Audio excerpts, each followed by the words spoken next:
The full pigeon is a beautiful pose. The fact is that most people struggle with the full pigeon or they can't get into it at all. The number one mistake that people make when doing the pigeon pose is chasing the pose, trying to get the head to the floor and come all the way forward. But we have to understand that the pigeon is a stretch, especially for people who can't yet do it. The point of the pigeon stretch is to open the backside.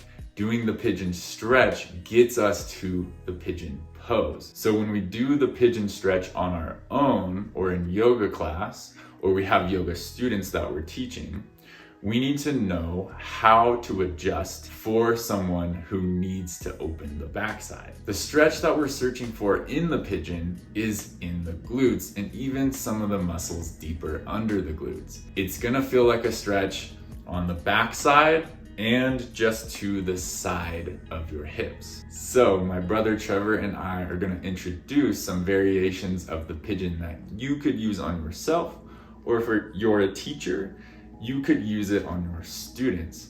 Remember, the ultimate point being to get this stretch in the backside and just using the variation that you need in order to get there. In order to find the proper stretch for the pigeon, we need to get this front leg hip into the right position. So we're gonna prop up. For most people, we're gonna take the hips about 4 to 12 inches off the ground. And the key here is getting high enough so that it allows you to get your leg in front of you, close to a 90-degree angle in the knee. And from there, you're able to get close to squaring up your hips to that shin in front of you. If you can't do that, then prop up higher. Here's how we're gonna do this. Mitch has 90 degrees in the front, okay? And now from here, what I like to do is set this leg out to the side at first, and then the way we square the hip up is we drive this hip forward as we sink this hip backwards. You can see his hips start to square towards the shin. Imagining he's stretching his left leg, imagining he's pulling his left hip back as he's driving his right hip forward. This should get the belly button to start facing about the middle of the shin, okay? And if you're able to square up from there, then can you start exploring a bit more forward fold in that position? But again, the key is making sure you maintain that stretch on the back side of the hip. All right, go ahead and come out of there a little bit.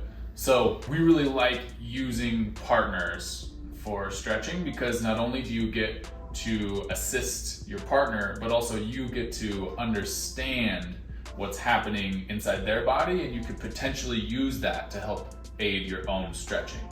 So if I'm helping Mitch get into this position, what I'm thinking about is trying to assist or guide him towards that idea of pulling the left hip back, sinking deeper into the left hip, and driving this right hip forward. So I can actually grab onto the hip crease on the front side of his left hip and pull back as I gently guide him towards opening this front hip and driving it forward, just as if you were gonna stretch your hip flexor up front, right? So that spiraling here is what guides him towards that stretch. And again, as I'm doing that, it's gonna be nice and gentle, but I can take that same idea, this spiraling concept, and apply that to my own stretching when I get there. So now let's say we have someone that's very stiff. Oftentimes what we see people do first to overcome stiff hips in the pigeon is to start trying to tuck this knee more, because it makes it feel like you can go further into the stretch, right? But that's thinking about trying to get the head closer to the ground and forgetting the number one reason we're here, which is that stretch on the backside. So gotta remember to prop up first and try to keep that shin angle open as long as possible. So Go ahead and move your booty there. Let's get Mitch up higher. Boom. So oftentimes this is gonna be a better option for a stiff person, just going really high with the hips, but keeping that knee angle open. But if you have someone who's stiff enough to where this is even very challenging, then as a last resort, we can start tucking that heel in.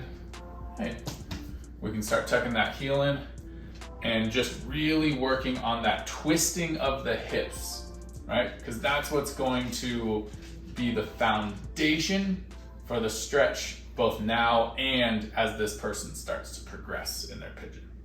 All right, so once our pigeon has progressed and we've opened this backside up a bit, now we can start to lower the prop and put in more exploration in order to still target that same goal of opening up the backside. Now, I would still recommend using a small prop, maybe something that pulls you a couple inches off the ground. Being on the ground is great, but it's also kind of arbitrary. So just having something that helps you get the stretch is the most important thing. All right, so the things we can explore now that we're a little more open is coming into the pigeon the same way. So trying to turn the hip as much as we can. We can explore now having a more of a 90-degree angle at the knee here. So that's bringing the foot further forward as he already does. Once he's here, he could explore coming toward the knee, still trying to turn this back hip toward the floor, or he could explore coming toward the ankle or the foot, still the same cueing here. Can we turn this back hip in? The other thing we can explore, full pigeon, the thing we're here for, is now we can explore really coming forward. How far forward can we come? Does that give us a better stretch in this position? And lastly, something Trevor just did there and showed us is that we can explore the strength aspect of this position. So coming into more of a full pigeon, but not using the arms or not using them as much, we can sink down lower, and now Trevor's forced to support himself in this position. So he's actually using the muscles on the backside that he's stretching. So supporting himself here, and then what he could even do is then support with the arms. So now relax, and now he's deeper into the stretch. So this is sort of a strengthening or contract, relax style stretching that could be really useful for someone who has opened the pigeon up a bit. So guys, if you are working on the pigeon, try each of these variations out on your body and see which one gives you the best stretch in the backside here. If you're a teacher of any sort, try this out on your students and see if it helps them open up their pigeon pose.